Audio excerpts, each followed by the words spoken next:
ప్రతి సేవకులకు కానీ బంధుమిత్రులకు ఉన్నటువంటి ఆ యొక్క రిలేషన్షిప్ మూలంగా అది తీరని లోటే. కానీ మనం దేవుని యొక్క బిడ్డలుగా దేవుని యొక్క చిత్తానికే మనము అంగీకరించవలసినటువంటి వారంగా ఉన్నాం. మరి దేవుడు ఇచ్చినటువంటి ఆయుష్లో దాని యొక్క పనిని ఆయన ముగించుకుని ఒక మంచి పేరు సంపాదించుకున్నారు. మనం పుట్టినప్పుడు మనకి పేరు ఉండదు, అది అందరికీ తెలిసినటువంటిది. చిన్న బిడ్డ లేకపోతే బాలుడు పుట్టాడు, బాలిక పుట్టారు అంటారు, కానీ మంచి పేరును సంపాదించుకున్నారు. మరి ఈరోజు ఎంతమంది దైవజనులు ఇక్కడ కూడి ఉన్నారు. మరి అదేవిధంగా నేను వాట్సాప్లో వాటిలో గ్రూపుల్లో కూడా చూశాను. వారు ఇచ్చినటువంటి సహకారం కానీ ఇదంతా కూడా ఆయన తన యొక్క యాత్రను ముగించుకుని దేవుని సన్నిధికి వెళుతూ కూడా మనలో ఒక ఐక్యతను ఆయన కలిగించి వెళ్ళారు. అందులో బట్టి దేవుని నామమునకు స్తోత్రం చెల్లిద్దాం. ఇంతమంది ఆయన యొక్క జీవితాన్ని ఒక ఆదర్శంగా తీసుకుని మనకు ఉన్నటువంటి విభేదాలన్నిటిని కూడా విడిచిపెట్టి మనం అందరం కలిసి వారికి సహకరించాలి. వారు చేసినటువంటి ఆ యొక్క పనిని మనము ప్రస్తుతించాలి.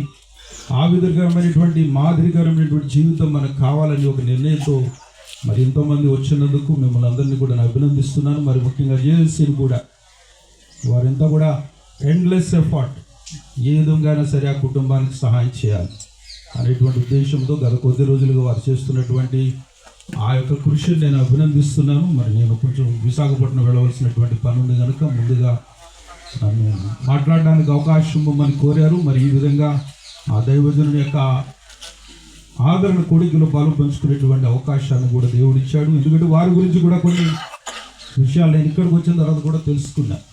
యవన ప్రాయంలో దేవుని కొరకు ఆయన ఏ విధంగా తెగింపు కలిగి దేవుని కోసం జీవించారనేటువంటిది అది చాలామందికి అవసరం. మరి ఈ విధంగా మనము మరి వారికి కలిగినటువంటి లోటును, ఆ కుటుంబానికి కలిగినటువంటి లోటును మనం తీర్చలేము. కానీ ఆత్మస్వరూపమైనటువంటి దేవుడే ఆ కుటుంబాన్ని ధైర్యపరిచి ఆదరించి తన కృపలతో నింపును గాక. ఆమేన్.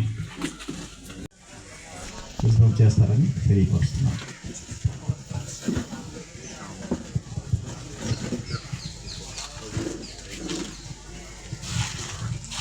నందు అత్యంత ప్రియులైన దేవుని బిడ్డలైన మీకందరికీ మన ప్రభు అయిన యేసు క్రీస్తు వారి ఘనమైన శుభనామములో మీకు అందరికీ వందనాలు తెలియజేస్తున్నాను. అలాగే వేదికను అలంకరించిన దైవజనులు జేఏసీ నాయకులు మరి డేవిడ్ గారు, అలాగే అత్రేపురం మండల మరి ప్రెసిడెంట్ గారు అయినటువంటి అరుణ్ కుమార్ గారికి, అలాగే మరి ధర్మవీర్పాల్ గారు, అలాగే కూడి వచ్చిన దైవజనుల అధ్యక్షులు వారికి అందరికీ నేను అయినటువంటి పాల్సన్ గారు చాలా సంవత్సరాలు బట్టి నాకు తెలుసు. మా సంస్థలో వరల్డ్ వైడ్ క్రిస్టియన్ మిషన్ అనేటువంటి సంస్థలో చాలా కాలం దైవ సేవకునిగా మాతో కలిసి పనిచేశారు. ఎంతో నమ్మకంగా దేవుని సేవలో ఉంటూ ఉండేవారు. తరువాత మరి ఆయనకి ముందుగా 2 ఆడపిల్లలు. తర్వాత మాతో కలిసి పనిచేస్తున్నప్పుడు నా దగ్గర ఒక మాట చెప్పారు, అయ్యారు 2 ఆడపిల్లలండి, ఒక మగపిల్లవాడు కూడా ఉంటే మంచిది అని అన్నప్పుడు నేను ఇంటికి వచ్చి ప్రార్థన చేసి వెళ్ళాను. అమ్మాయి గర్భవతి అయింది, చక్కని బాబుని దేవుడిచ్చాడు. మరి ఆ బాబుకి నామకరణ చేయటం, అలాగే ఉయ్యాల వేయటం కూడా అన్నీ నేనే దగ్గరుండి అవన్నీ చేయించాను. మరి ఈ వార్త ప్రియులు అరుణ్ కుమార్ గారు నాకు చెప్పినప్పుడు నేను ఆశ్చర్యపోయాను. ఏంటి యవనస్తుడు, చాలా చక్కని పరీక్షల్లో వాడబడుతున్న బిడ్డ చనిపోవడం ఏంటి అని చెప్పేసి నేను వాట్సాప్ చూసేటప్పుడు కొన్ని బలహీన పరిస్థితుల్లో ఆయన ఉన్నారని, మరి ఇటువంటి పరిస్థితుల్లో లోకాన్ని విడిచి వెళ్ళడం మరి చాలా బాధాకరం. ఏదేమైనప్పటికీ కాలములు సమయములు దేవుని చేతిలో ఉన్నాయి. మరి ఎప్పుడు మనం లోక విడిచిపెట్టాలనేటువంటిది ఆయన సంకల్పం. బైబిల్ గ్రంథంలో మనం ఒక మాట చూస్తేనండి, మన పుట్టినరోజు ముందు నిర్ణయించబడుతుందా, చనిపోయిన రోజు ముందు నిర్ణయింపబడుతుందా అని ఆలోచన చేస్తే మీరు చాలామంది కొంచెం అనుమానం ఉండొచ్చు. మన పుట్టినరోజు ముందు వస్తుందా తెలుసా, మనకి చనిపోయే రోజు ముందు వస్తుందా? నేను ప్రశ్న వేయట్లేదు. కానీ మనం నేర్చుకోవాల్సింది ఏంటంటే బైబిల్ గ్రంథంలో 136వ కీర్తనలో చదవద్దు. అక్కడ ఏమంటాడంటే మనము ఈ లోకములో పుట్టక మునిపే మన దినములు లెక్కించబడ్డాయని బైబిల్ చెప్తుంది అక్కడ. అంటే మనం ఏ రోజు చచ్చిపోతాం అనేటువంటిది మన పుట్టిన రోజుకు ముందే నిర్ణయం అవుతుంది. దాన్ని ఎవ్వరూ మార్చలేరండి.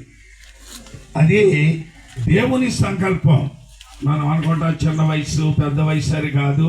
ఒకసారి ఒక కుమారుడు తండ్రిని అడిగాడంట, డాడీ ఏ వయసులో మనిషి చచ్చిపోతాడని అడిగితే ఆ యొక్క తండ్రి అన్నాడంట, మన ఇంటి పక్కన సమాధుల దొడ్డి ఉంది కదా, ఆ సమాధి దొడ్డిలోకి వెళ్ళి ఆ సమాధులు కొలిసిగా రమ్మన్నాడు అట్టండి, ఏ సమాధి అంత పొడుగుందని. అప్పుడు ఆ కుర్రాడు కొలుసుకొచ్చి ఇలా వరుసగా పెట్టండి, ఈ సమాధి ఎంత ఉంది, ఈ సమాధి ఎంత ఉంది అంటే అప్పుడు తండ్రి అన్నాడంట, నువ్వు ఈ వయసులోనే చచ్చిపోవచ్చు, లేదా ఈ వయసులో చనిపోవచ్చు, ఏదో ఒక వయసులో చనిపోవడం మాత్రం ఖాయం. దేవుని బిడలమైన మనం గమనించాలి, మరణం అనేటువంటిది అది దేవుడు మన కొరకు నిర్ణయించిన రోజు అండి.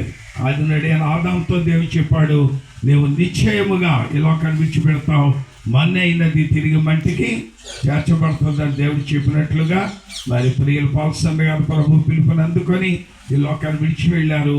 ఆయన విషయంలో మరి ఎంతమంది దైవ సేవకులు, ఎంతమంది ప్రజలు ఈరోజు నేను అనుకున్నాను, ఉదయం నేను 9:30 టైంకి అరుణ్ కుమార్ గారికి ఫోన్ చేశాను, వాతావరణం బాగాలేదు కదా, కార్యక్రమం ఉందా లేకపోతే ఏమైనా పోస్ట్ పోన్ చేశారా అని అడిగి, వాస్తవానికి ఈరోజు నేను విజయవాడలో మాకు నేషనల్ క్రిస్టియన్ మరి బిషప్స్ కౌన్సిల్ ఉంది, అక్కడ ఉండాలి 29వ తారీఖుని.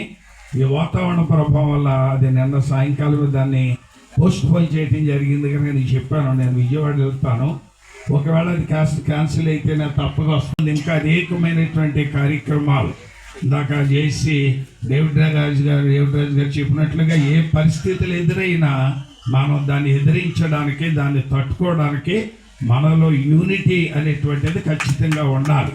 అది ఉన్నప్పుడే మనం ఏ కార్యమైనా చేయగలుగుతాం. కాబట్టి ఆ విధంగా మరి దేవుడి కుటుంబాన్ని ఆదరించి ఓదార్చి ధైర్యపరచాలని, మరి ఆ కుటుంబములకు దేవుడే తోడుగా నడిపించాలని కోరుతూ సమయం ఇచ్చిన అధ్యక్షులు వారికి వందనాలు చేస్తున్న మాటలు ముగిస్తున్నాను. దేవుడి కుటుంబమును ఆదరించి ధైర్యపరచును గాక. థ్యాంక్ యూ సార్, అద్భుతమైన మాటలు. చాలా ఘనమైనటువంటి విలువైన దైవజనుల సమక్షంలో మంచి మాటలు మనం వింటూ ఉన్నాము. కుటుంబానికి దేవుడు గొప్ప దీవెన ఆదరణ అనుగ్రహించుకును గాక. మరి గమనించాలి, వెస్ట్